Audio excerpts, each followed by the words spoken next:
मुझे जो दी वो खुशियाँ लुटाता हूँ।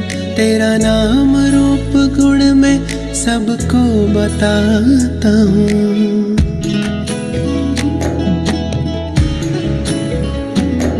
तुमने मुझे जो दी वो खुशियाँ लुटाता हूँ।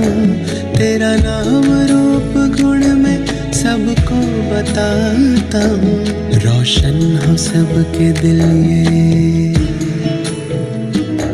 रोशन हो सबके दिल ये आभास रहता है। भगवान तुम्हारे प्यार का एहसास रहता है।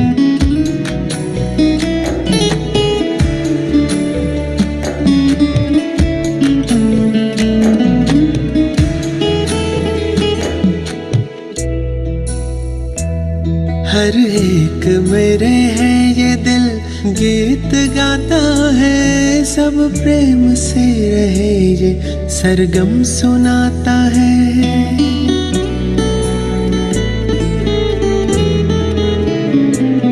हर एक मेरे है ये दिल गीत गाता है। सब प्रेम से रहे ये सरगम सुनाता है। जन्नत बने जहाँ ये, जन्नत बने जहाँ ये शुभ भाव रहता है। भगवान तुम्हारे प्यार का एहसास रहता है। हर वक्त मेरे साथ हो। ओम शांति। आज के इस सुंदर सत्र में आप सभी का, बाबा के रूहानी बच्चों का बहुत बहुत स्वागत है, वेलकम है। हम अभी बाबा के नए नए बच्चे हैं और हर दिन जैसे कली, छोटी सी कली है लेकिन वो फूल बनने के लिए बड़ी उत्सुक है ना। और खास ये जनवरी मास, क्योंकि आप सब ने जब इंस्टीट्यूशन की हिस्ट्री सुनी तो जाना कि इसके साकार फाउंडर ब्रह्मा बाबा 18 जनवरी 1969 को अपनी संपूर्ण स्थिति को जब उन्होंने प्राप्त किया तो हम सबके सामने भी एक लक्ष्य रखा कि जैसे उन्होंने अपनी संपन्न और संपूर्ण स्थिति प्राप्त करी, हम भी वैसा करें। और विशेष ये मास हमारे पुरुषार्थ को तीव्र करने की हमें याद दिलाता है। और जिन्होंने साकार में ब्रह्मा बाबा की पालना ली, आज हमारे बीच में आदरणीय, अति आदरणीय मैं कहूंगी, राजयोगिनी चक्रधारी दीदी जी हम सबके बीच में है। ब्रह्मा बाबा के कदमों पर खुद कदम रखकर चलने वाली फरिश्तों जैसी मां स्वरूपा, बाबा की पालना हमें साकार में देने वाली दीदी जी, आपका आप ही की बगिया में, बाबा की सुंदर बगिया में बहुत बहुत वेलकम है, स्वागत है। हम सभी फरिश्तों वाली ताली से, एक हाथ की ताली से दीदी का वेलकम करेंगे। दीदी के बारे में क्या कहें, क्योंकि हम इतने भाग्यशाली हैं। दीदी का तो भाग्य है ही कि साकार में ब्रह्मा बाबा के साथ, मम्मा के साथ रहने का उनको सौभाग्य मिला, पद्मा पदम भाग्य मिला। लेकिन उन्होंने जो बाबा से पाया वो उनकी पालना के थ्रू हमको भी मिलता है, इसलिए हमारा बहुत बड़ा भाग्य है। और आज आप सबको जो उनके अनुभव के खजाने हैं बाबा के साथ के, वो शेयर करने के लिए आई हैं। क्योंकि अगर हम लक्ष्य रखते हैं बाबा समान बनने का, तो बाबा के विषय में और जानना इससे बेहतर कौन बता सकता है जो उनके साथ रहा हुआ हो। तो दीदी आपके लिए, वैसे मैं सभी के लिए दीदी के विषय में ये बताना चाहूंगी कि लगभग 65 से भी ज्यादा ईयर्स हुए जब दीदी ने अपने जीवन को इस ईश्वरीय सेवा में समर्पित किया।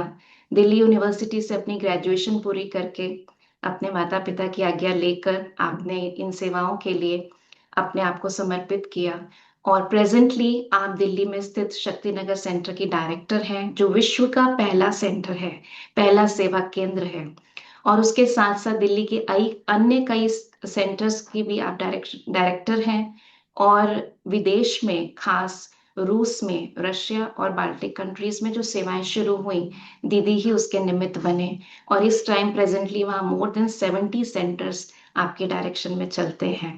इसके साथ साथ Rajyoga education and research foundation के अंतर्गत जो ब्रह्मा कुमारी की 20 विंग्स हैं, उसकी एक मुख्य विंग, महिला विंग की आप चेयरपर्सन भी हैं।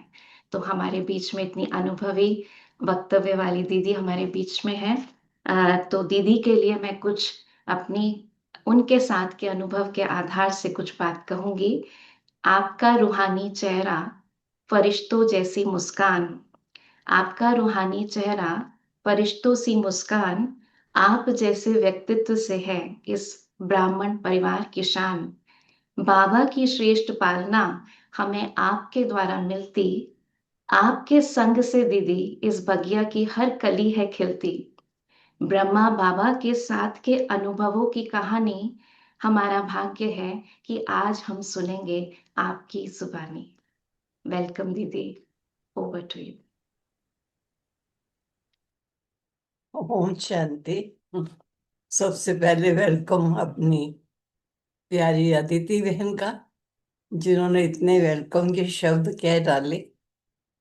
और फिर वेलकम आप सभी का, जिनको मैं ऐसा कहूंगी कि इस कल्प में प्रथम बार शायद मिल रही हूँ। वैसे तो हम प्रथम बार नहीं मिलते हैं, हर 5000 वर्ष के बाद मिलते ही रहते हैं, लेकिन इस कल्प में इस बार ही हमको मिलने का अवसर प्राप्त हुआ। अदिति बहन ने समय प्रति समय मुझे कहा कि आप कब मिलोगे, लेकिन कोई ना कोई ऐसा कार्यक्रम होता रहा जो मैं समय नहीं निकाल पाई। मुझे खेद है, समय तो वास्तव में पहले ही निकालना चाहिए था, लेकिन कुछ समय पहले से निर्धारित हो चुके होते हैं, तो उन्हें भी नहीं छोड़ सकते। खुशी की बात है कि आप सब ने अपना समय निकाला और समय निकाल करके ईश्वरीय महावाक्यों को आपने सुना और सुनकर हृदय ग्रहण किया, क्योंकि आपको ये तो सब मालूम पड़ ही गया है कि कैसे चैतन्य आत्मा है, बोलती है, देखती है, सुनती है, समझती है, लेकिन आत्मा को आधार चाहिए, जिस आधार से वो बोले, देखे, सुने। तो ये शरीर हमारा वो आधार है, जिस आधार के आधार पर हम अपने कर्म इंद्रियों को कार्य में लगाते हैं। ठीक इसी प्रकार परमात्मा पिता, जो वास्तव में आत्माओं के सदृश ही दिव्य प्रकाश है, दिव्य ज्योति है, उन्हें भी हम बच्चों के सन्मुख प्रकट होकर अपना सत्य ज्ञान देने के लिए आधार चाहिए। और जिस आधार का माध्यम लेते हैं, आज हम विशेष उन्हीं की ही कुछ बातें सुनने के लिए बैठे हैं, क्योंकि ये 18 जनवरी का दिन, जिसको हम जनवरी मास को ही तपस्या मास कहकर पुकारते हैं। अभी भी नीचे योग चल रहा था, तो मैं योग से ही उठ करके अभी आई। 4 बजे से योग चल रहा था और शाम के 7:30 बजे तक ये कार्यक्रम चलेगा। तो शिव बाबा ने जिस तन का आधार लिया, उसे ब्रह्मो बाबा कहा, और दोनों को मिला के हम बाप दादा कहते। शिव बाबा भी है, ब्रह्मा बाबा भी है, दोनों एक ही तन का आधार आत्माओं ने लिया है, तो बाप दादा है।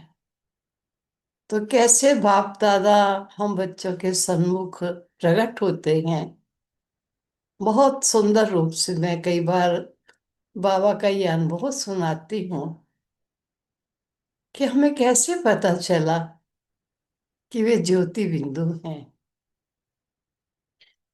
चैतन्य हैं। वैसे तो सिंध हैदराबाद में और कराची में जब इस यज्ञ की स्थापना हुई, तो 14 वर्ष तक बच्चों ने तपस्या की, जिनको तपस्वी बना करके भारतवर्ष में जब स्थानांतर हुआ पार्टीशन के बाद, तो वो सभी सेवा पर उपस्थित हुए। और ये सब सेवाएं बाबा ने 14 वर्ष के मध्य अपने बच्चों को सिखा दी थी कि किस किस प्रकार के हालात आएंगे और किस किस प्रकार की आत्माएं आपसे मिलेंगी। नास्तिक भी मिलेंगे, आस्तिक भी मिलेंगे, किसी अन्य धर्मों को मानने वाली मान्यता वाले भी मिलेंगे, और सनातन धर्म की मान्यता वाले भी मिलेंगे। लेकिन हर एक को ईश्वरी ज्ञान कैसे दिया जाना है, ये बाबा बच्चों को खेल खेल में समझा देते हैं। तो एक बार की बात मैं सुनाने से पहले मुझे ख्याल में बार बार आ रही है कि बाबा की क्लास चल रही थी। शिव बाबा ब्रह्मा बाबा के द्वारा महावाक्य उच्चारण कर रहे थे। महावाक्य उच्चारण करते ही बीच में स्टॉप करके कहा, बच्चे, आज मैं अपने बच्चों को अपना परिचय दूंगा।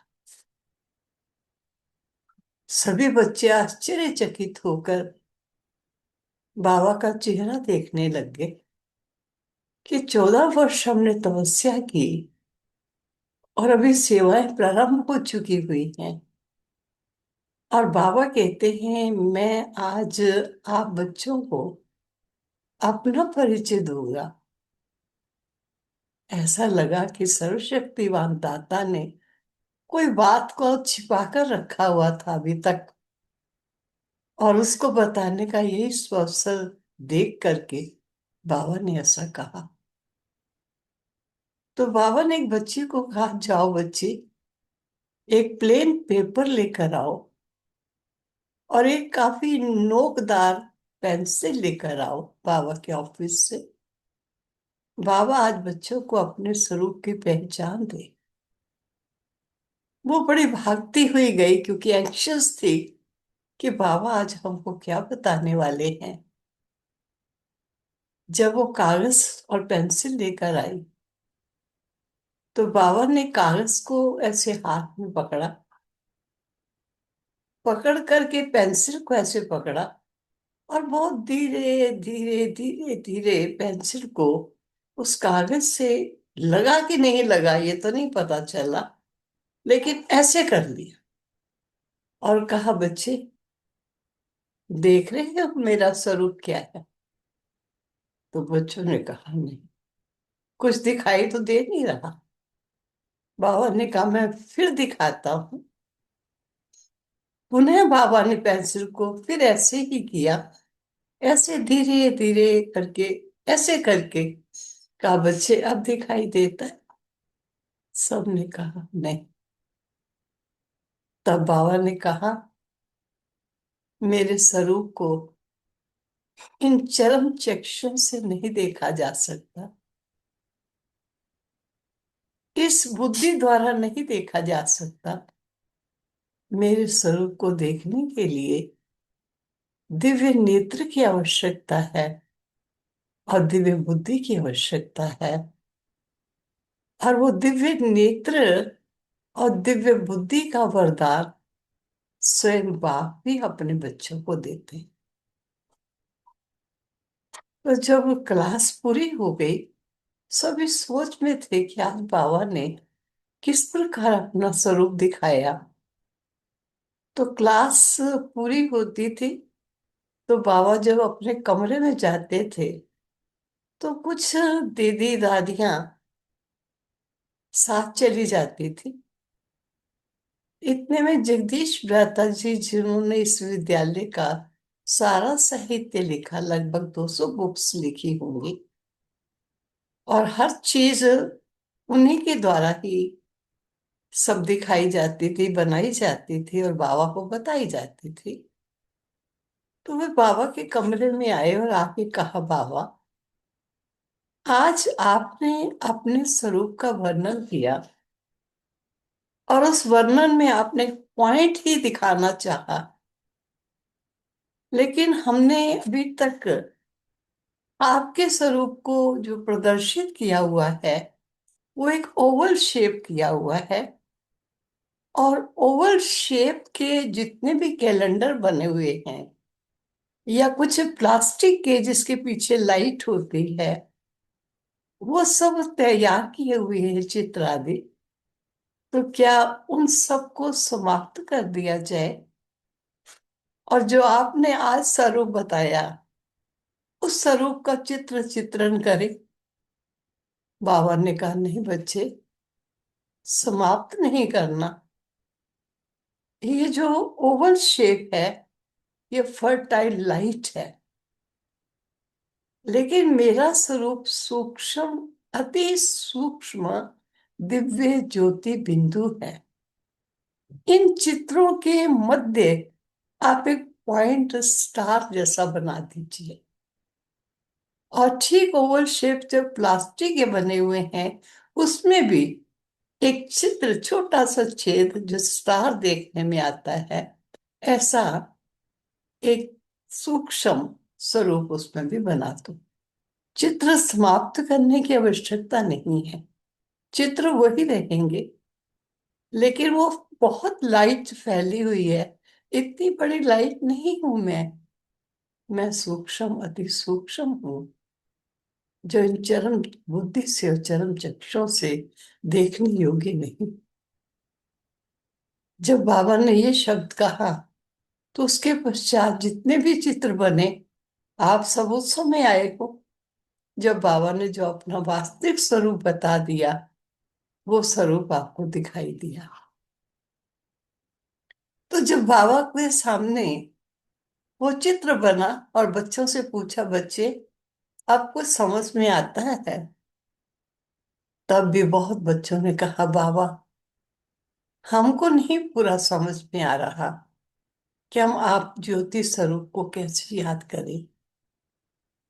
तब बाबा ने पुनः बताया कि तुम भी बच्चे ज्योति स्वरूप हो, दिव्य बिंदु रूप हो। ये शरीर तो केवल मात्र माध्यम है। इस माध्यम के द्वारा तुम सुनते, देखते, समझते हो, लेकिन तुम ज्योति बिंदु स्वरूप हो। परंतु बच्चों को जब मुश्किल लगने लगा तो बाबा ने एक चित्र बनवाया।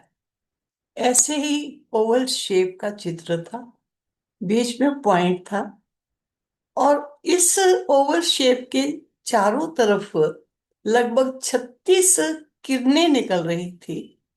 और वो किरणों में शिव बाबा के गुण और उनकी जो शक्तियां हैं वो थोड़ी वर्णन की हुई थी।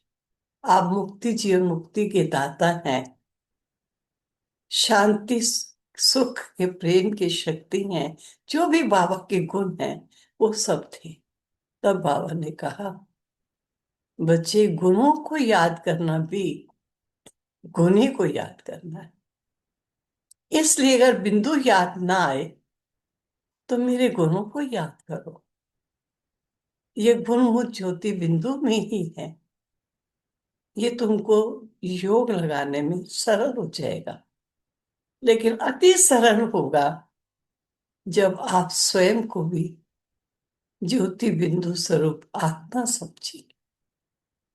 और आत्मा समझकर जब बैठेंगे तो चमकता हुआ दिव्य प्रकाश स्वरूप, मस्तक के मध्य चमकता हुआ मैं एक दिव्य ज्योति आत्मा हूँ।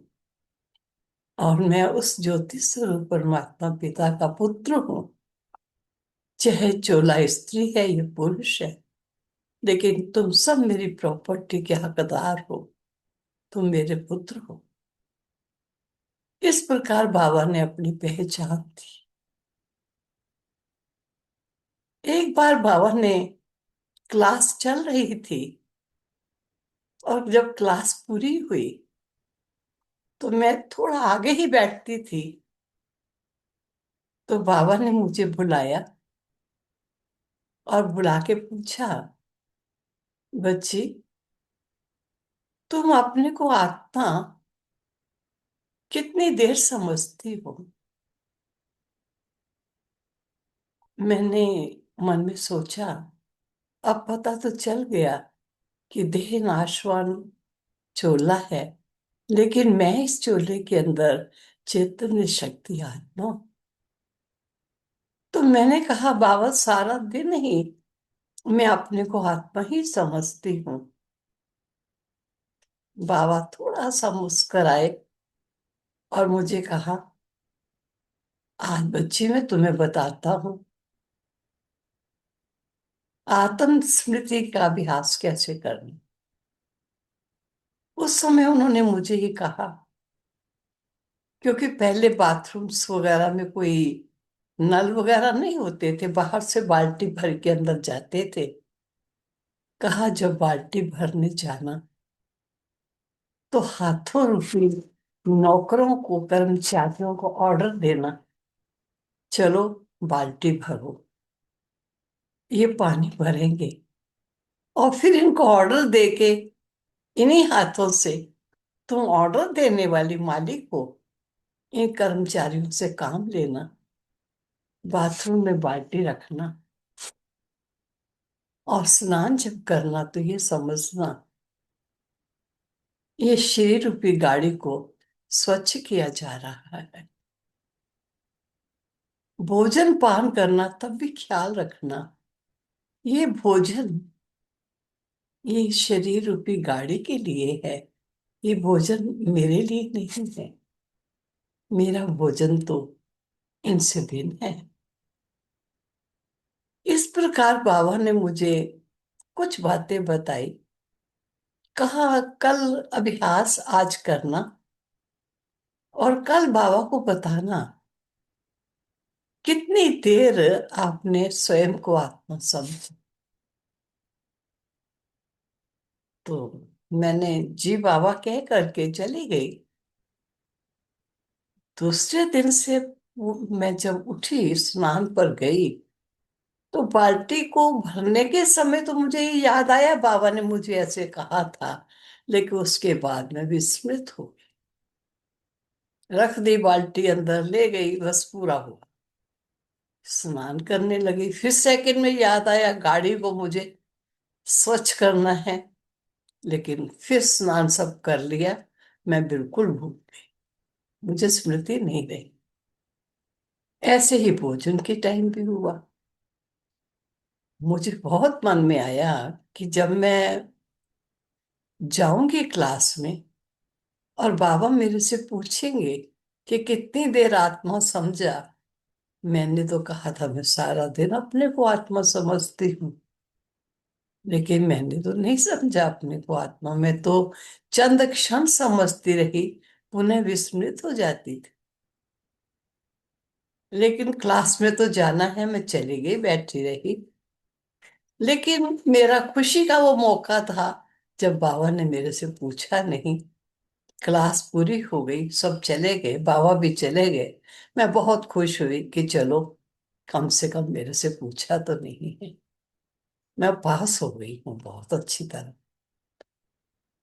लेकिन लगभग 12 बजे होंगे। बहुत बड़ा आंगन है माउंट आबू में, अपने पांडव भवन में। तो मैं इधर से जा रही थी, बाबा उस तरफ से कहीं कार्य आ रहे थे। तो बाबा ऐसे खड़े हुए तो उन्होंने मुझे बुलाया, आओ बच्ची। तो मैं ये नहीं सोच सकती थी कि अभी दिया हुआ होमवर्क मेरे से बाबा को ना पूछेंगे। मैं बड़ी खुशी खुशी गई उनके पास और मुझे उन्होंने पूछा, बच्ची कितनी देर अपने को आत्मा समझा, चोर पकड़ा गया। तो मैं बहुत थोड़ी खामोश सी हुई। तो मैंने कहा, बाबा बहुत थोड़ा टाइम मैं अपने को आत्मा समझ पाई, ज्यादा टाइम विस्मृत हो गई। तब मुझे बाबा ने कहा, बच्ची निरंतर अभ्यास की आवश्यकता है, क्योंकि बहुत समय से बच्चे स्वयं को देह समझते हैं और देह समझ के बोलते, देखते, खाते पीते हैं। अब देह में मैं देही हूं, मैं आत्मा हूं, ये स्मृति रखना बहुत जरूरी है, और इसके लिए लगातार का अभ्यास चाहिए। जब एक दो को देखते भी हो, तब भी मस्तक में चमकते हुए ऐसे रतन को देखो, इस सितारे को देखो। देह को देखते हुए देह को नहीं देखो। ये अभ्यास करो। कुछ भी काम करो, कहीं भी जाओ, तो याद रखना मैं कौन हूं, ये विस्मृत नहीं हूं। तो ये अभ्यास करते करते ये स्वरूप की स्मृति की स्थिति बनेगी। लेकिन इसके लिए कुछ लंबे समय के अभ्यास की आवश्यकता है। और सचमुच देखने में आता है कि अभी तक इतने वर्ष हो चुके, अभी तक इसके अभ्यास की आवश्यकता है। और लगातार नॉलेज ले लेना, नॉलेज समझ लेना अलग चीज है, लेकिन नॉलेज को प्रैक्टिकल लाइफ में ला करके उस स्वरूप में रहना और चलना, इसमें मेहनत है। इसमें अटेंशन की बहुत जरूरत है, क्योंकि लंबे काल से देह के जगत में रहते हुए हमने स्वयं को देह समझा। और जब बाबा ने हमको बताया कि देह तेरी है, तू देह नहीं है बच्चे, तू आंखों से देखता है, तू मुख से बोलता है, लेकिन तू देह नहीं है। तू देह का स्वामी है, मालिक है। अपने मालिकपन की पोजीशन में रहकर इस शरीर में रहो। तो ये अभ्यास जितना बढ़ता चला जाता है, उतना आत्मा अपने स्वमान और स्वरूप में टिकती है। और उसका फायदा क्या है कि जब आत्मा अपने स्वमान और स्वरूप में आती है, उतना उसका बाबा की स्मृति आती है। देह समझने से देह के जगत के प्राणी, पदार्थ और देह का जगत स्मृति में आता है। लेकिन आत्मा समझकर कर्म करने से, कर्म इंद्रियों में रहते हुए, वो विदेही बाबा की स्मृति अच्छी आती। तो बाबा हम बच्चों को यही अभ्यास सिखाता है कि तुम किस प्रकार अपने देही स्वरूप में स्थित हो जाओ। तो मैं समझती हूँ आप भी, ज्ञान तो आप सबने सुना है, और अभ्यास भी कुछ ना कुछ तो चलता ही होगा, क्योंकि समझदार समझता है कि हर बात को सुनना ही काफी नहीं होता, सुनकर उसका अमली स्वरूप बनाना बहुत जरूरी होता है। तो बाबा ने आपको चुना है, जरूर आपके अंदर ये स्पेशलिटीज है। कोई समय था जब आप आत्म स्मृति की स्थिति में थे, इसलिए आपको ही विशेष चुना गया है। औरों को क्यों नहीं चुना? और कई सुना कईयों ने, लेकिन सुन के चले गए, उन्होंने उस चीज को अपनाने की कोशिश नहीं की है। हाँ, ये हम समझते हैं, ज्ञान रूपी बीज का कभी नाश नहीं, वो चाहे पीछे से ही, लेकिन पुनः स्मृति में आएगा जरूर। क्योंकि सत्य ज्ञान के रत्नों की हट्टी एक ही है, अनेक हट्टियां नहीं। जिस पर बहुत सुंदर बाबा ने कहा हुआ है कि बच्चे, मैं परमात्मा, कहते भी हैं कि भगवान एक है, गॉड इज वन, हर दुनिया में सभी बोलते हैं, लेकिन फिर भी मेरे नाम से मंदिर वगैरह कई प्रकार की यादगार के रूप में कई कुछ बना हुआ है। सोचने की बात है, अगर मैं भगवान एक हूं, तो ये अनेक देवी देवताओं के मंदिर क्यों बने हुए हैं? और उनको भी जिसकी जिसमें आस्था होती है, विश्वास होता है, वो उसी को भगवान मानता है। तो बाबा ने उस बात पर बताया कि जब मैं एक हूं और मेरा एक ही मंदिर होना चाहिए, ये अनेक मंदिर बना के सबको भगवान का रूप दे दिया, ऐसा क्यों हुआ? ये कौन है जिनको देवी और देवता कहते हैं? तब बाबा ने बहुत सुंदर रूप से कहा था कि मैं जब सृष्टि पर आता हूं, तो मैं अपने बच्चों को पावन बना करके अपने साथ वापस ले जाने के लिए आता हूं, क्योंकि मुझे पुनः इस पुराने विश्व को परिवर्तित कर नया विश्व बनाना होता है।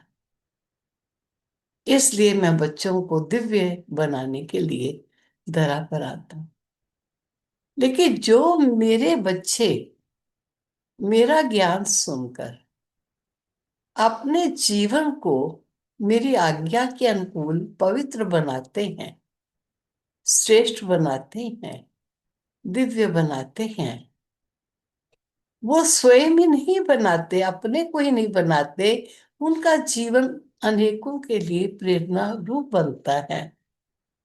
ऐसे बच्चे जब शरीर भी छोड़ते हैं तो मेरे साथ मेरे जैसा कर्म करने के कारण वो इस शरीर को छोड़ने पर देव पद को प्राप्त होते हैं, क्योंकि उन्होंने पावन बनकर पावन बनाने के कर्तव्य में मेरे साथ कंधे से कंधा मिलाकर ये कार्य किया। इसलिए वो बच्चे देवता होते हैं। लोग उनको समझने के ना कारण उन्हें भी भगवान कह के पुकारते हैं।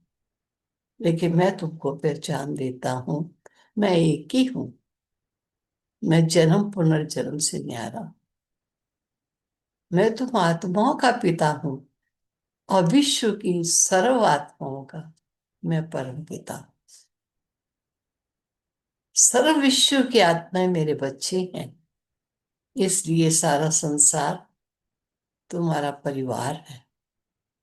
और सचमुच मैं देखती हूँ कई बार माउंट आबू में हर साल में एक बार हमारा संगठन होता है, जो विश्व के जितने भी देश हैं सभी देशों से कुछ वो आत्माएं जो सेंटर्स को देखती हैं या बहुत सहयोगी होती हैं।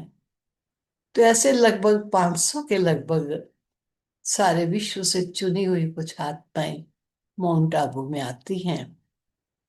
बिन भाषा की हैं, बिन देश की हैं, बिन कल्चर की हैं। लेकिन जब वहां हम सब इकट्ठे होते हैं तो ऐसे लगता है हम एक ही परिवार के, एक ही बाप के बच्चे हैं। क्योंकि सभी का वही सुनना, उसी नुमा अपने जीवन की धारणाओं को बनाना, उन्हीं की ही बातें करना, उन्हीं की ही बातें सुनना, तो ऐसा लगता है एक बहुत बड़ा परिवार है। और सब में अपनेपन की भावना आती है। अगर भाषा नहीं जानते, बोल नहीं सकते, मुस्कुरा तो सकते ही है। तो एक दो को देखकर मुस्कुरा देते हैं कई बार, क्योंकि ना वो मेरी भाषा जाने ना मैं उनकी भाषा जानूं। लेकिन ये मालूम है मेरे बाबा के ये भी बच्चे हैं, मैं जिसकी मैं बच्ची हूँ ये भी उसी के बच्चे हैं।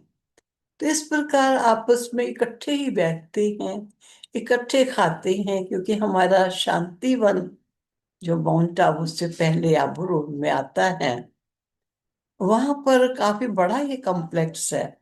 इसमें एक साइट बनी हुई है जिसका नाम है मनमोहिनी कॉम्प्लेक्स। तो उसी मनमोहिनी कॉम्प्लेक्स में ही उनको रखा जाता है, क्योंकि उस तरफ बहुत रश होता है, इंडियंस बहुत होते हैं। तो ये लोगों को थोड़ा रश ज्यादा नहीं पसंद होता है। हाँ, वहां पर गुरुवार के दिन भोग में क्लास में सब जाएंगे, लेकिन वैसे एक साइड में ये प्रोग्राम सारा दिन का चलता है। कई प्रकार की वर्कशॉप्स चलती हैं, डिबेट चलती हैं, या हर एक कंट्री में कोई विघन आता है सेवाओं में, उसकी चर्चा है, या किस प्रकार सेवाओं को आगे बढ़ाए या अपनी अवस्थाओं को कैसे आगे बढ़ाए। तो ये अलग का अलग स्थान रहता है जहाँ क्लासेस होती हैं। मॉर्निंग क्लास भी होती है, बाद में क्लासेस भी होती हैं, भोजन भी वहीं पर वहां से आ जाता है, शांतिवन में भोजन बनता है। लेकिन भोजन भी इधर ही करते हैं। और शॉप्स वगैरह भी, जो मार्केट है बाहर आबू रोड में, वो शॉप्स भी मुख्य मुख्य को भी अंदर ही जगह देते हैं, ताकि कोई भी कार्य अर्थ को बाहर न जाना पड़े, ताकि उस दुनिया से दूर अपने ही आध्यात्मिक उन्नति में ये आत्मा अपना समय दे सकेंगे। तो बहुत ही अच्छा मैं समझती हूँ। 5 दिन का, 5-6 दिन का ये प्रोग्राम होता है। एक दिन इनॉग्रेशन होता है, एक दिन एंडिंग होता है, 5 दिन प्रोग्राम होता है। तो कई प्रकार के प्रोग्राम्स इसमें चलते हैं, चाय पानी खाना पीना सब इधर ही होता है। तो इस प्रकार थोड़े इंडिया से 6-7 इंडियन भाई बहन होते हैं। शेष तो जो इंडियन ही हैं लेकिन विदेशों में वो सेवाएं कर रहे हैं, वो सब तो होते ही हैं। अधिकतर जो हमारे 5 कॉन्टिनेंट्स हैं, Australia, Russia, England, America, Africa, तो इन सब देशों में जो मुख्य बहनें हैं वो सभी इंडियन हैं। शुरुआत इंडिया से ही गए थे, लेकिन फिर अभी वहां पर बहुत सेंटर है। जैसे सुना रही थी अदिति बहन कि हम लोगों के लगभग 72 सेवा केंद्र और सब सेंटर से हैं। उस समय यूएसएसआर था जब खोला था, लेकिन बाद में डिवीजन हो गई। तो डिवीजन होने के कारण एक दो से दूरियां हो गई। अभी जाना हो तो वीजा लेना पड़ता है बहुत जगहों पर। तो हर जगहों पर सेंटर्स जहाँ भी हैं, तो सब सेंटर्स जिन पर बहनें, अधिकतर बहनें हैं, और कोई ऐसी जगह है जहाँ पर भाई हैं। क्योंकि सेंटर बने कैसे, विदेशों में तो सर्विसेज लगभग सब करते हैं।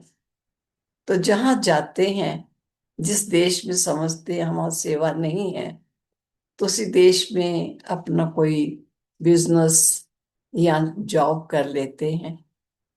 और मकान जब लेते हैं तो उसमें पहले बाबा का एक कमरा बनता है और बाबा की सेवाएं शुरू होती हैं। फिर अगर वो भाई सेवा के योग्य है तो वो सेवा करते हैं, और अगर वो समझते हैं कि मैं नहीं कर सकता हूँ, तो विदेश के हेडक्वार्टर में इत्तला देते हैं कि यहाँ सेवा अच्छी है, आने वाले बहुत हैं, अगर कोई बहन ऐसा हो कि आ सकती हो तो यहाँ पर सेवा के लिए वो आ जाए। तो इस प्रकार चारों तरफ बहनें और भाई सेवाओं पर रत होते हैं। अब जैसे रूस देश है, पहले तो यूएसएसआर ही कहलाता था। जब मैं शुरू में फर्स्ट गई वहां पर तो यूएसएसआर था, और गोर्बेचोव ही उस समय के प्रेसिडेंट थे वहां पर। लेकिन देखते ही देखते वो डिवाइड हुआ और कितने देश बन गए। तो हमारा उन देशों में सेंटर्स हैं, लेकिन वहाँ की बहनें, और अगर वहां से नहीं तो मॉस्को से या पीटर्सबर्ग, वहाँ 2 इंडियन बहनें रहती हैं। फिर वहां से बहनें भेजी जाती हैं, तो वो वहां पर सेवाओं को चलाती हैं। तो इस प्रकार ईश्वरीय सेवाओं का कार्यक्रम चलता रहता है। और बाबा जब साकार में थे तो बाबा उनको कहते थे, बच्चे तुम्हारा यह साहित्य बहुत लैंग्वेजेस में बनेगा, और तुम्हारी बुक्स कई भाषाओं में बनेगी। उस समय भारतवर्ष में ये हालत थी कि लोग समझ नहीं पाते थे ब्रह्मा कुमारीज कौन। कई कहते थे कोई क्रिश्चियन है, ये हमारे धर्म को बदलने के लिए आई हैं। कोई कहते थे ये घर बार छुड़ा देंगी, ये हमको सन्यासी बना देंगे। वैरायटी प्रकार के विचार थे। तो हम समझते थे कि बाबा कहता है इतनी लैंग्वेजेस में लिटरेचर होगा, इतने लोग आएंगे, बच्चे तो यहाँ तो बसें भर के जाएंगी ऊपर माउंट पर, और एक दरवाजे से जाएंगी, दूसरे दरवाजे से वापस आ जाएंगे वहां मिल के देख के। तो समझ नहीं आता था ये कैसे बाबा कहता है, अभी तो लोग आते नहीं है और डरते हैं आने में भी, और बाबा कहता है ऐसा ऐसा होगा। तो बाबा को ऐसा लगता था जैसे दृश्य सामने दिखाई दे रहा है, क्योंकि आलमाइटी तो जानता था, वो कई राज बता देता था कि ऐसा देखना बच्चे ये सब कुछ होगा। तो हम लोग तो नहीं, मैं तुझे आता है मैं तो नहीं समझ पाती थी, और अधिकतर यही कहते थे बाबा हम बच्चों को खुश करने के लिए ऐसा कहता है। अभी तो 20 लोग भी प्यार से नहीं सुनते हैं, शक करते हैं ये हमारा घर छुड़ा देंगे, ये माताओं को भाई बहन बना देंगे, पता नहीं क्या क्या कहते हैं, घरों से कन्याओं को छुड़ा देते हैं, कई कुछ वहम थे। मुझे याद है हमारे लौकिक मम्मी ज्ञान में चली थी पहले, और पिताजी उनके साथ जाते थे। तो एक बार किसी ने उनको कहा, तो उन्होंने कहा भी हम चाहते हैं अपने गुरु जी से आज्ञा लें कि हमें वहां जाना चाहिए कि नहीं जाना चाहिए। तो मम्मी पापा दोनों ही अपने गुरु जी के पास गए। तो गुरु जी से पूछा, गुरु जी ब्रह्मा कुमारी ज्ञान तो अच्छा सुनाती हैं, आपकी आज्ञा हो तो हम वहां जाएं। अभी गुरु जी तो बोले भी नहीं, क्या एक अन्य शिष्या खड़ी थी। तो उन्होंने कहा, गुरु जी ब्रह्मा कुमारी के पास तो बिल्कुल नहीं जाना चाहिए। उन्होंने पूछा क्यों?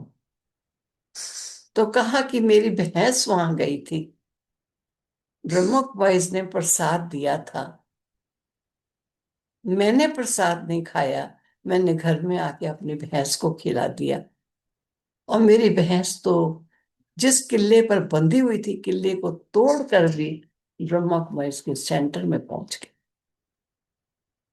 तो पिताजी ने मदर को कहा कि जहां भैंस पहुंच जाए, हमारे बच्चे भी छोटे हैं, ना जाने ऐसा क्या होगा। तो लगभग 2 साल तक मम्मी पापा हमारे ज्ञान में नहीं चले। लेकिन एक प्रोग्राम था, वे प्रोग्राम एक नीचे किसी पार्क में था। तो उनको निमंत्रण देने वाले ने कहा कि आपको सेवा केंद्र में जाने में संकोच है, लेकिन पार्क में प्रोग्राम में जाने में तो कोई संकोच नहीं होना चाहिए, आप चलिए। तो चले गए पार्क में, और यहाँ पूछा जाके, क्योंकि कभी सेवा केंद्र में तो गए नहीं थे, घर में ही बहनें ज्ञान सुनाने आ जाती थी। तो जब वहां जाके पूछा कि सेवा केंद्र है कहाँ पर, क्योंकि उस समय एक ही मूल सेवा केंद्र जो कमला नगर एरिया कहलाता वही था, माउंट आबू के बाद। तो वो सेकंड स्टोरी में था, ग्राउंड में कोई प्रेस थी, फर्स्ट फ्लोर में मालिक मकान रहता था, सेकंड स्टोरी में सेंटर था। तब पिताजी ने माता जी को कहा कि यहाँ भैंस कैसे चढ़ी होगी। उन्होंने तो कहा भैंस सेंटर पर चली गई। तो जैसे किसी को किसी चीज का सत्यता का बोध होता है, झूठ झूठ है, सत्य सत्य है, तब माता पिता दोनों ही फिर जाने लगे। तो पता चला कि वास्तव में देखा जाए तो बात कुछ होती है, बात का बतंगड़ कुछ बनाते हैं, कोई कोई बात नहीं। तो बाबा ने जैसे कहा था तो हमने आज देखा। तो जब वहां छोटी किचन थी, पांडव भवन जो शुरू का हेडक्वार्टर माउंट आबू में था, तो बाबा हमको कहते थे, बच्चे ये तुम्हारी किचन जितने तो देगचे होंगे जिनमें सब्जियां बनेगी। तो हम सब हंसते थे, देगचे इतने बड़े देगचे होंगे, कौन आएगा। और सचमुच आज 10,000, 15,000, 20,000 का खाना बनता है, तो बड़े बड़े देगचे तो चाहिए। तो इतने बड़े देगचों में ही बनता है। तो बाबा ने जो बातें कहता था वो आज हम प्रैक्टिकल देखते हैं। बाबा कहते थे एक दरवाजे से जाएंगे, दूसरे से आ जाएंगे। हम कहते थे ये कैसे होगा, आज हम 10 दिन, 12 दिन, 15 दिन जाके रहते हैं, एक दरवाजे से जाएंगे दूसरे से वापस आ जाएंगे, ये क्या होगा। लेकिन आज ऐसा ही होता है। आज गाड़ी में जाओ, बस में जाओ, सारा माउंट आबू देखो, दिलवाड़ा देखो, बाबा के निश्चित जो स्थल हैं वो सब घूम करके सुबह जाते हैं, शाम को वापस नीचे शांतिवन बड़ा है, सब वापस आ जाते हैं। उस समय ये बातें बुद्धि में नहीं बैठती थी, लेकिन ऑलमाइटी हर चीज को जानता है, जब वो बताते हैं तो उस समय तो हर चीज बुद्धि में नहीं बैठती, लेकिन बाबा कहते हैं कभी भी ये न समझो ये बात मुझे समझ नहीं आ रही। कोई बात नहीं, जितना जितना बुद्धि में दिव्यता और रूहानियत आती जाएगी, उतना उतना ज्ञान की हर बात स्पष्ट क्लियर होती चली जाएगी। लेकिन हमारी बुद्धि कोई इतनी दिव्य या इतनी रूहानियत वाली तो नहीं बन गई। यथाशक्ति यथा योग्य है, लेकिन जितनी जितनी बुद्धि में योग से बुद्धि में रूहानियत आए और दिव्यता आए, उससे हर बात क्लियर होती जाती। नहीं तो कई बातें डाउट में चलती। हाँ, बाबा हम बच्चों को कहते हैं किसी बात का संशय नहीं रखो। सत्य अगर बता रहा है तो आपके सत्यता की लेवल जहां तक होगी वहां तक आप सत्य को ग्रहण कर सको। अगर आपकी सत्यता का लेवल इतना उच्च नहीं है तो आप हर बात को जैसे बाबा बताता है उस रूप से ग्रहण नहीं कर पा। इसलिए बच्चे, देही अभिमानी स्वरूप आपका सत्य स्वरूप, जब आत्मा अपने सत्य स्वरूप में आती है तो उसकी बुद्धि में दिव्यता आती चली जाती, और दिव्यता के आधार से वो हर बात को समझ पाता। इसलिए किसी बात में संशय को आना, बाबा कहता है ये कीड़ा है। जैसे किसी दरवाजे में दीमक लग जाए, अंदर ही अंदर दीमक उसे खा लेती है, और बाहर से दरवाजा दिखाई दे रहा है, अंदर से खोला हो चुका है। ठीक ख्याल रखना है। कोई बात है समझ नहीं आई, पूछी, बड़ों से पूछी, थोड़ा समय योग लगाएं, बाबा से पूछे बाबा ये बात समझ नहीं आ रही है। क्योंकि बाबा कहता है इंसान तेरी बात को सुनने के लिए कानों का आधार लेगा, इस बुद्धि का आधार लेगा। लेकिन मुझे न कानों की जरूरत है न स्थूल बुद्धि की जरूरत है। मैं ज्योति स्वरूप हूं। मैं तेरे संकल्पों को ही रीड कर लेता हूं। तेरे संकल्प वाइब्रेशन के रूप से भी मेरे पास आते।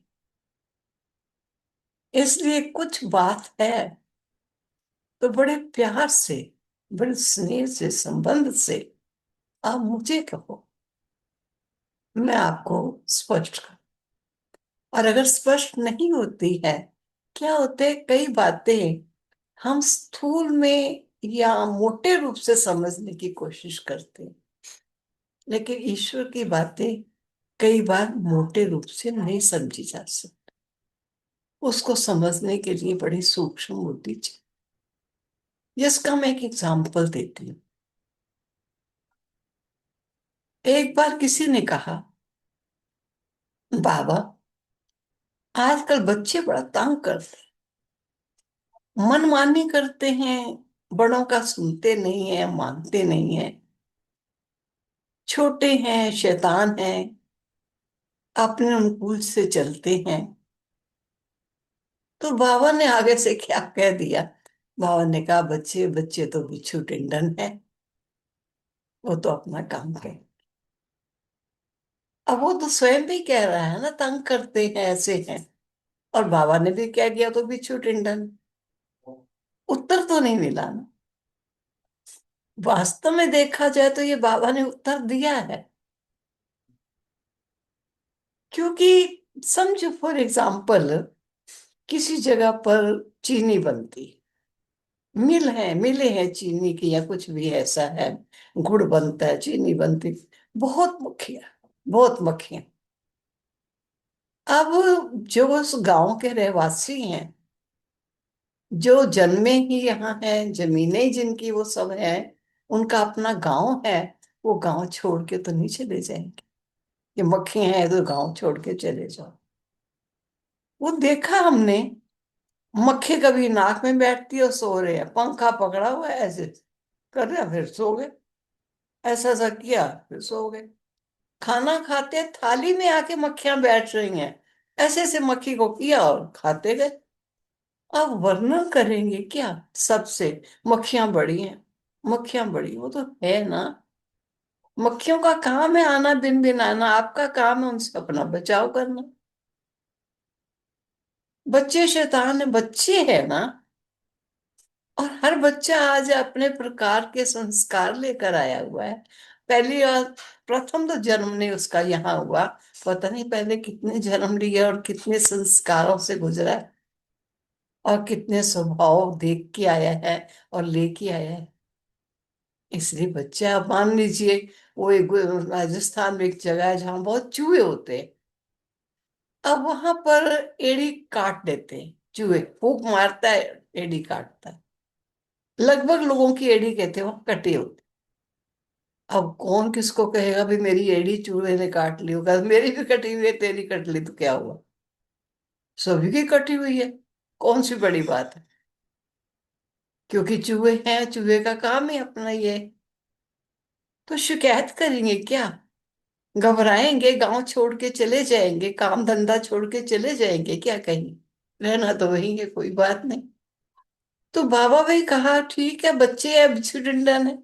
बिच्छू का काम क्या होता है? वो तो थोड़ा डसता है ना, देखता है जहां नरम जगह है वहां लगा देता है डंड। बिच्छू टिंडन है, वो तो अपना काम करेंगे, अपने को ध्यान रखना है ना। हमें कैसे चलना है अब इनसे?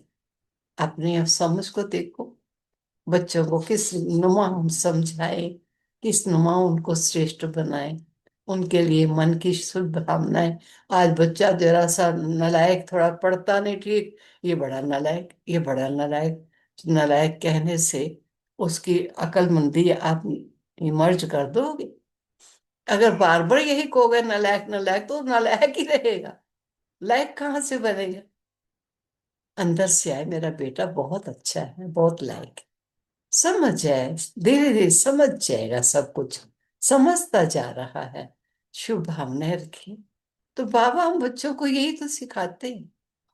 उन्होंने हम बच्चों को कभी नहीं कहा तुम बच्चे देवता नहीं बन सकते हो, तुम में बड़ी कमियां हैं, बहुत कमजोरियां हैं। नहीं बच्चे, तुम देवता बनोगे। तुम हाथ खड़ा करो जो ये समझते मैं देवता बनूंगा। जो बाबा थे तो बाबा पूछते थे बच्चे कौन देवता बनेगा? आगे वाले नहीं कर रहे बच्चे, आगे वाले भी करते, पीछे वाले बच्चों ने हाथ नहीं खड़ा किया, पीछे वाले भी कर लेते थे। कहते बाबा कहते हैं तो हम कर लेते हैं। कहता तो कर लेते नहीं है, बाबा कहता था हिम्मत रखो। अंदर से ये आए कि हम क्यों नहीं कर सकते, हम कर सकते हैं। तो जब आपके अंदर हिम्मत होगी तो हिम्मते मर्दा मददे खुदा। तुम हिम्मत रखो, मैं मदद दूंगा। हिम्मत ही नहीं रखोगे तो मदद कहाँ से मिलेगी? तो बाबा हम बच्चों को ये नहीं कहता कि मैं कह रहा हूं तो हाथ खड़ा कर ले, लेकिन बाबा हिम्मत दिला, क्योंकि देवता बने थे ना, कोई नए बनने तो नहीं जा रही है। सृष्टि देव सृष्टि थी, तभी तो आज देवताओं के इतने मंदिर है। कोई टाइम तो इस संसार में थे। अब बाबा कहते हैं पुनः ये सृष्टि देव सृष्टि नहीं रही, चारों तरफ विकृति और विकार आ चुके हैं। मानव के संस्कार देखिए क्या है, घर घर में अशांति दुख, घर घर में परेशानियां आ चुकी हैं। अब ये संसार क्या रिपेयर होने वाला है? कोई चीज रिपेयर होने वाली है तो चलो भी रिपेयर हो जाएगी। अब ये दुनिया रिपेयर होने वाली थोड़ी है, अब तो इसको तोड़ के नया बनाने वाला है। कई बार कई मकान है जो बिल्कुल गिरने वाले हैं, तो कॉरपोरेशन से उनको मिल जाता है, आ जाता है नोटिस कि आप इस मकान को तोड़ के बनाइए, नहीं तो मकान तोड़ा जाएगा। क्योंकि किसी के भी हादसा होने का चांसेस है। तो बाबा भी हम बच्चों को कहता है तुम नहीं सुधरोगे तो ये हादसा हो जाएगा। मैं तुम्हें बार बार कहता हूँ, अब ये सृष्टि रूपी मकान श्रेष्ठ और दिव्य बनना है। तुम ही मेरे बच्चों ने बनाना है, तुमने ही बिगाड़ा है, तुम्ही को बनाना है। हाँ मैं शक्ति दूंगा, गाइडेंस मैं दूंगा, लेकिन करना तुम्हें है, जो करेगा वो पाएगा। बाकी करूं मैं और पाओ तुम, ये नहीं हो सकता है। कई कहते हैं बाबा थोड़ी मदद आप कर दो ना। बाबा कहते हैं मैं गाइडेंस दे रहा हूँ, नॉलेज की गाइडेंस दे रहा हूँ, योग से पावर देने की। मेरी गाइडेंस को लेते जाओ, तुम आगे बढ़ते जाओ। तो ऐसे बाबा हम बच्चों को आगे बढ़ा रहा है। तो मैं समझती हूँ जो बाबा ने कहा था पीछे वाले और आगे जाएंगे, मैं तो यही आशा रखती हूँ कि आप चाहे पीछे आए हो, लेकिन आप जरूर सभी आगे जाएंगे। लक्ष्य हो कि हम जिस ज्ञान को सुन रहे हैं, ये ज्ञान मानव कृत नहीं है, ये स्वयं सर्वशक्तिवान पिता परमात्मा हमको दे रहे हैं। हाँ, वो देते मनुष्य तन से हैं, तन बिल्कुल साधारण है, हम नहीं पहचान पाते हैं कि ज्ञानदाता ज्ञान दे रहा है। इसलिए बाबा कहते हैं ज्ञान से संस्कारों में परिवर्तन आएगा। तुम योग लगाते जाओ, आपका बोल, आपका कर्म, आपका व्यवहार, आपका आहार सब बदलेगा, अपने आप बदलेगा। मुझे याद आता है मैं जब ज्ञान में चली तो मुझे गुलाब जामुन अच्छे लगते थे। मैं कहती थी सब चीजें छोड़ दूंगी, गुलाब जामुन नहीं छोड़। क्या है, एक गुलाब जामुन ही तो जो है शुद्ध चीज है, उसको खा लूंगी, कोई बात नहीं। लेकिन बाबा मैं तेरी हूँ, ये मन में संकल्प जरूर आ गया, मुझे ईश्वर का बन के रहना है। तो एक बार मुझे स्वप्न आता है, स्वप्न में इतनी बड़ी थाली है जैसे परात होती है, और वो बड़े बड़े गुलाब जामुन, ऐसे बढ़िया गुलाब जामुन है, और वो सभी मुझे मिले हैं कि खा लीजिए, जितने आपने खाना है खा। तो मैं तो बहुत ही तंग आ गई, इतना गुलाब जामुन कौन खाएगा बैठ के। उस दिन के बाद मैंने आज तक गुलाब जामुन बाजार का, घर का तो खाया है अभी भी, घर में बनाते हैं गुलाब जामुन, रसगुल्ला सब कुछ बनता है, लेकिन बाजार से उसके बाद एक दिन भी नहीं खाया। वो तो जब बनाया पीछे खाना शुरू किया। इसलिए बाबा कहते हैं मैं किसी चीज की कमी नहीं देता। कई बच्चे कहते एक बार कोई माउंट आबू में थे, तो कहने लगे कि इस बार मैंने माउंट आबू में एक रिफ्रेशमेंट ली है, कि मैं घर में हमेशा कहता था आज कचौरी बनाओ, आज ये बनाओ, आज वो बनाओ, रोज रोज नई नई फरमाइश देता था। तो अब मैंने इस बार माउंट आबू में आके ये रिफ्रेशमेंट ली है कि मैं अभी दाल रोटी खाऊंगा, प्रभु के गुण गाऊंगा। तो बाबा ने बाहर से, गैलरी थी हॉल में आने वाली, तो गैलरी से ही बाबा ने बात सुनी। तो बाबा ने अंदर आके कहा बच्चे, किसने तुझे कहा है खाली दाल रोटी खाना और प्रभु के गुण गाना? बाबा ने तो नहीं कहा। बाबा कहते जो बनता है अच्छे से अच्छा बना सकते हो, खाओ, लेकिन आसक्ति नहीं होनी चाहिए। ये खाएं तो ठीक है, ये ना हो तो बस फिर तो जैसे कुछ नहीं खाया है। जो पसंद आए उसको अच्छी तरह खा ले, जो पसंद ना आए, अगर आपकी सेहत में नुकसान नहीं देता और सतोगुनी दृष्टि वृत्ति से, कृति से बनाया है, ईश्वर की आज्ञा के अनुकूल बना है, तो कुछ भी खाने में कोई हर्ज नहीं है। लेकिन वो देखो कि खाने में आसक्ति तो नहीं, ये खाएं ये ना खाएं, नहीं। अगर आपके शरीर रूपी गाड़ी में जो चीज चलती है उसको डालो, जो नहीं चलती है वो नहीं खाओ। तो मैं ऐसा समझती हूँ कि बाबा हम बच्चों को, तो मैं बाबा की बातें नहीं सारी सुना रही, क्योंकि बाबा की बातें सुनाऊंगी तो बहुत लंबा टाइम चाहिए, और आज का दिन हमारा योग का प्रोग्राम भी नीचे चल रहा है, वो भी जाएंगे। बाकी आपने कोई बात पूछनी हो तो पूछ सकते हो, कोई ऐसी बात हो जो समझते हो कि अभी समझ में शेष रह गई है। वैसे तो हमारी अदिति बहन बहुत अच्छे हैं और हर बात को स्पष्ट करती हैं, बहुत अच्छी तरह स्पष्ट करती हैं। और अगर कोई भी बात पूछनी है आज या कभी भी पूछ सकते हो, क्योंकि अपने परिवार के मेंबर्स हो, दाता के बच्चे हो, हम सब एक फैमिली के हैं। ये सच्ची वो फैमिली है जो ईश्वर ने इस समय आके स्थापित किया और हमें शिफ्ट करता है नई दुनिया में। फिर कहते हैं तुम मेरे बच्चे बन के रहो, तुम ही मनुष्य से ही कहा गया देवता है। मनुष्य ही देवता बनता है। नर करनी ऐसी करो जो नारायण योनि अवतारो। तो दाता बच्चों को मानव से देवता बनाते हैं। तो आप सभी बाबा के वो बच्चे हो। मैं तो यही आशा रखती हूँ कि आप ही वो देवता थे, देवता हैं, देवता ही रहेंगे। केवल देवताओं का मतलब क्या? दैवी गुण है। अब किसी में क्रोध है, कोई क्रोध करता है तो क्या कहते हैं? कहते हैं, अच्छा भी करने दो, कब तक करेगा, आखिर तो चुप होगा। क्योंकि क्रोध मनुष्य की नेचर नहीं है। उसकी नेचर शांति है, उसकी नेचर प्रेम है। क्रोध है, नफरत है, घृणा है, ये उसकी नेचर नहीं है। ये देह अभिमान के कारण विकृतियां आ चुकी। और बाबा हम बच्चों को उन विकृतियों से मुक्त करके हमें हमारी ओरिजिनल नेचर में लाते। ठीक है, मैं जी समझती हूँ। ओम शांति करूँ या दीदी, कुछ बहुत आप भी बहुत थैंक्स पूछिएगा? आपका। ऐसा लग रहा था जैसे परिवार का कोई बड़ा, और ये सत्य भी है कि परिवार का बड़ा दादी माँ से हम जैसे अब उनके समय के अनुभव भी सुन रहे थे, और शिक्षाएं भी इतनी प्यार भरी मिल रही थी। ऐसा लग रहा था सुनते ही जाएं बस, है ना? लग रहा था ना सबको, जैसे किस्से कहानियों के रूप में दीदी हमें साकार बाबा के साथ के अनुभव सुना रही थी, और आगे भी अपने पुरुषार्थ को श्रेष्ठ बनाने की हमें इतनी सुंदर सुंदर मीठी मीठी प्रेरणाएं दे रहे हैं।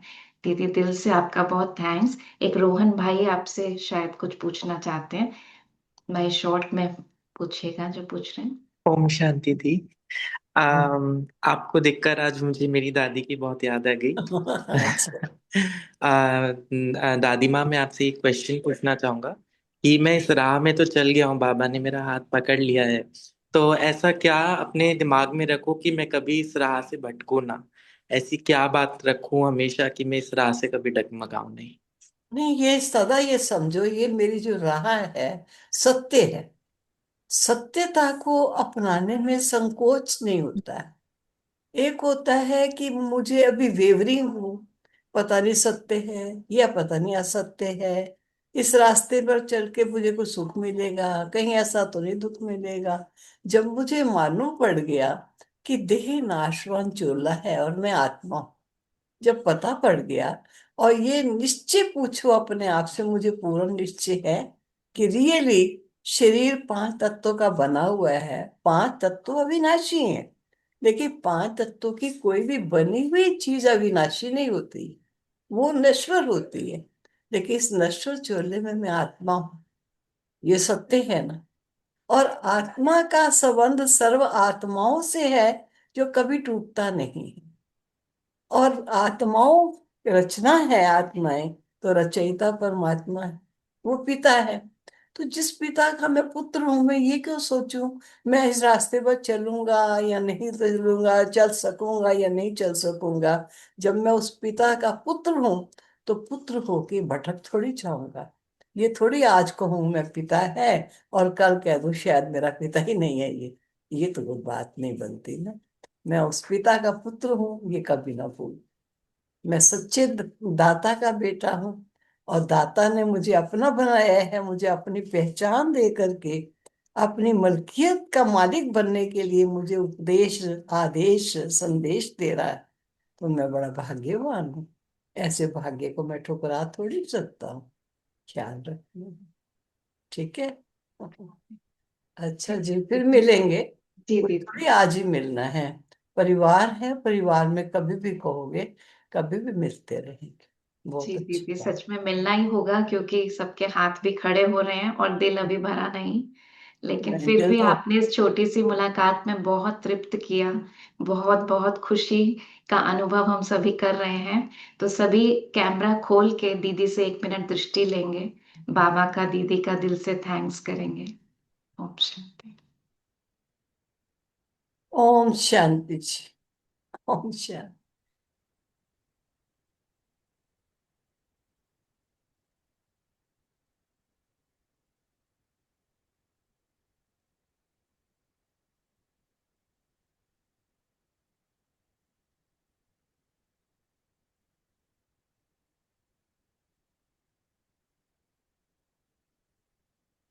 दीदी आगे भी विंडोज में खुले हुए हैं सबके कैमरे। अच्छा है, विंडोज के कितने बैठे हैं वो आप देख रहे हो। मेरे सामने जो है, मैं जो सामने है या ना भी सामने, सभी को मैं देख रही हूँ। मेरे प्यारे बाबा के बच्चे हैं, चाहे वो विंडो खोले या ना खोले, कोई बात नहीं। अच्छा जी, ओम शांति। थैंक यू दीदी, ओम शांति। ओम शांति जी। चलिए बाबा की याद में 1 मिनट बैठकर फिर पूरा करेंगे। एक बात आप सभी से पूछनी थी कि आप सब क्या समझते हैं, क्योंकि हमारी जो रेगुलर मुरली क्लास है वो 5:30 से 6:30 ही होती है। तो आप सभी अगर कहें तो कल से हम इस टाइम को ही रखें 5:30 बजे से। ओके है सबकी? ठीक है, तो सभी इस बात को याद रखेंगे। ग्रुप पर भी हम मैसेज दे देंगे कि 5:30 से 6:30 कल की जो मुरली क्लास होगी 5:30। ओके, चलिए बाबा को याद करते हैं। ओम शांति। वो ध्यान रखो कहीं ऑफिस वगैरह के उनको टाइम ना मिले, इनके अनुसार टाइम थोड़ा देख लें। ठीक है दीदी। जी जी दीदी, थैंक यू। सबको सूट करता है ना? याद है ओ नहीं, सबको सूट करता है, सबका ओके आ गया है। थैंक यू जी। मेरे बाबा, हजारों धन्यवाद है ओ मेरे बाबा, दिल करता तुम्हें याद है ओ मेरे बाबा, ओ प्यार लुटाने वाले, जीवन बनाने वाले, ओ प्यार लुटाने वाले, जीवन बनाने वाले, शुक्रिया बारंबार है ओ मेरे बाबा। हजारों धन्यवाद है ओ मेरे बाबा, दिल करता तुम्हें याद है